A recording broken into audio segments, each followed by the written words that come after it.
तो हेलो मेरे प्यारे टीचर, आज मैं आपके साथ शेयर करने वाली हूँ अपनी सबसे बेस्ट स्ट्रेटजी कि कैसे मात्र 20 दिनों के अंदर मैंने फर्स्ट अटेम्प्ट में ही 100+ मार्क्स के साथ सीटेड एग्ज़ाम को क्लियर किया था।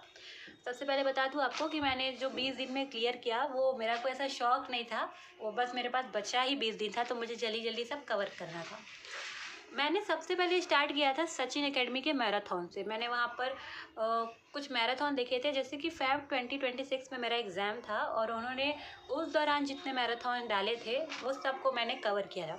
मैराथन देखकर मैंने अपने खुद के नोट्स बनाए थे, ठीक है, ताकि मुझे एंड मोमेंट पे जो है पढ़ने के लिए पूरा मैराथन ना देखना पड़े।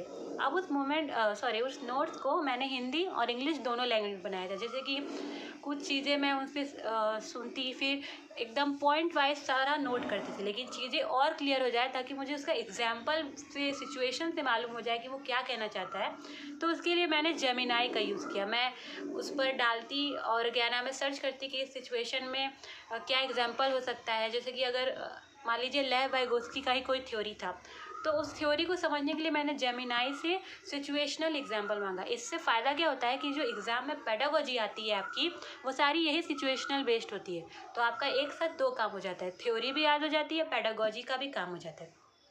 फिर आते हैं PYQs पर। वैसे तो PYQ सॉल्व करनी ही चाहिए, बहुत इंपॉर्टेंट बात है, लेकिन मेरे पास टाइम नहीं था, इसलिए मैंने PYQ नहीं किया था। मैंने किया था AI से मॉक्स, ठीक है। जैसे कि मैं कोई टॉपिक पढ़ती और फिर मैं जेमिनाई से बोलती कि इस टॉपिक पर मुझे 10 सवाल बना कर दो जो सीटेड एग्ज़ाम में पूछे जाते हो। और मैं सच बताती हूँ, जितने भी AI जेमिनाई के थ्रू जो भी मुझे क्वेश्चन मिलते थे, उसमें काफ़ी सारे क्वेश्चन मुझे एग्ज़ाम में काम आए। स्पेशली इंग्लिश को लेकर जो भी सवाल थे मेरे, तो उससे बहुत फ़ायदा हुआ था। तो और फिर आते हैं मल्टीपल सोर्सेज की। एक साथ मल्टीपल सोर्सेज से पढ़ना आपको कंफ्यूज करेगा, उल्टा आपका टाइम का लॉस भी होगा। आप सोचते हैं कि मैं इस सर से पढ़ लूँ, फिर मैं उस मैम से पढ़ लूँ, फिर मैं मिलकर कंबाइंड नोट बनाऊंगी। उससे कुछ नहीं होगा, उससे बस खिचड़ी बनेगी। आप कोई भी अपने हिसाब से किसी सर या मैम को चुनिए, एक रिलायबल सोर्स को चुनिए, उससे नोट्स बनाइए। और नोट्स बनाना मस्ट है, क्योंकि आप सिर्फ वीडियो देखकर कॉन्सेप्ट को नहीं समझ सकते।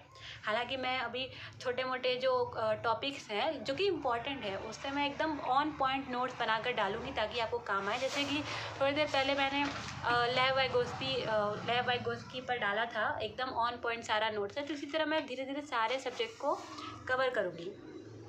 तो मल्टीपल सोर्सेज को ना चुने, ठीक है। फिर आता है टारगेट बेस। मैंने यहाँ पर टारगेट बनाया था कि जैसे अगर मेरे पास 20 दिन का समय है, तो मुझे 3 दिन में CTB करनी है, 2 दिन में ये सब्जेक्ट करना है, 3 दिन में। टारगेट बनाना बहुत इंपॉर्टेंट है, क्योंकि जब आप किसी सब्जेक्ट को पढ़ने लगते हैं ना, तो वो और डीप इतना डीप हो जाएगा कि आपका सारा टाइम वेस्ट होता चलेगा और 4-5 दिन आप एक ही सब्जेक्ट पढ़ते रह जाओगे। इसलिए टारगेट बनाना बहुत इंपॉर्टेंट है। मिनिमम आपको एक दिन में कम से कम 5 घंटे तो पढ़ना ही चाहिए। मैं ये नहीं कह रही कि आप एकदम सुबह बैठे और लगातार 5 घंटे पढ़ो। मैं खुद नहीं बैठ सकती 5 घंटे। मैं सुबह 2-3 घंटा पढ़ लेती थी, फिर दोपहर में 1-8 घंटा पढ़ लेती थी, फिर रात में 1-2 घंटा। तो ऐसे कवर अप करते करते ना 5 घंटा दिन का हो जाता था। अगर आप उससे ज़्यादा भी पढ़ सकते हैं तो और अच्छी बात है, ज़्यादा टाइम मिलेगा, ज़्यादा अच्छे से कवर होगा। मेरे पास थोड़ा सा टाइम का उस वक्त इशू चल रहा था, तो मैंने, और हाँ, पेडागोजी पर स्पेशल ध्यान देना है आपको, स्पेशल, क्योंकि कोई सा भी सब्जेक्ट उठा लीजिए, उसमें आपका जो पेडागोजी है वो सबसे ज़्यादा मार्क्स ही कवर करता है, मुझे ऐसा लगता है। ऑन पॉइंट से ज़्यादा पेडागोजी का बहुत रोल है।